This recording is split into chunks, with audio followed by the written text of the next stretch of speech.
Voice of Tamil 24. சமந்தாவுக்கும் நாகசைத்தன்யாவுக்கும் இடையே கருத்து வேறுபாடு ஏற்பட்டதால் இருவரும் கடந்த 2021ஆம் ஆண்டு விவாகரத்து பெற்று பிரிந்தனர். சமந்தாவுடனான பிரிவுக்கு பின்னர் நடிகை சோபிதா துளிபாலா மீது நடிகர் நாகசைத்தன்யா காதல் வயப்பட்டார். இருவரும் ஒன்றாக வெளிநாட்டில் டேட்டிங் செய்தபோது எடுத்த புகைப்படங்கள் லீக் ஆகி அவர்களின் காதல் விவகாரமும் காட்டு தீ போல் பரவியது. ஆனால் இருவரும் அது பற்றி வாய் திறந்ததே இல்லை.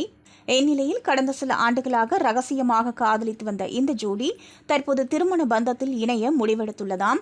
அதன்படி சோபிதா துளிபாலா நாகசைத்தன்யா ஜோடியின் திருமண நிச்சயதார்த்தம் இன்று நடைபெறவுள்ளதாக தெலுங்கு ஊடகங்களில் செய்திகள் வெளியாகியுள்ளன.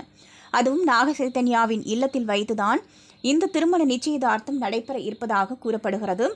இந்நிகழ்வில் இரு வீட்டார் மற்றும் நெருங்கிய நண்பர்கள் மட்டுமே கலந்து கொள்ள உள்ளதாக தகவல்கள் தெரிவிக்கின்றன. நாகசைத்தன்யாவின் இரண்டாவது திருமணம்தான் தற்போது டோலிவுட்டில் பரபரப்பாக பேசப்பட்டு வருகிறது. நாகசைத்தன்யாவுக்கு இது இரண்டாம் திருமணமாக இருந்தாலும் சோபிதாவுக்கு இதுவே முதல் திருமணம். நாகசைத்தன்யாவின் தந்தை நாகார்ஜுனாவும் முதல் மனைவி லக்ஷ்மியை விவாகரத்து செய்துவிட்டு இரண்டாவதாக நடிகை அமலாவை திருமணம் செய்து கொண்டார். தற்போது அதே ரூட்டை நாகசைத்தன்யாவும் ஃபாலோ செய்வது குறிப்பிடத்தக்கது. நீங்க பார்த்துட்டு இருக்கிறது Voice of Tamil 24. Like, share and subscribe.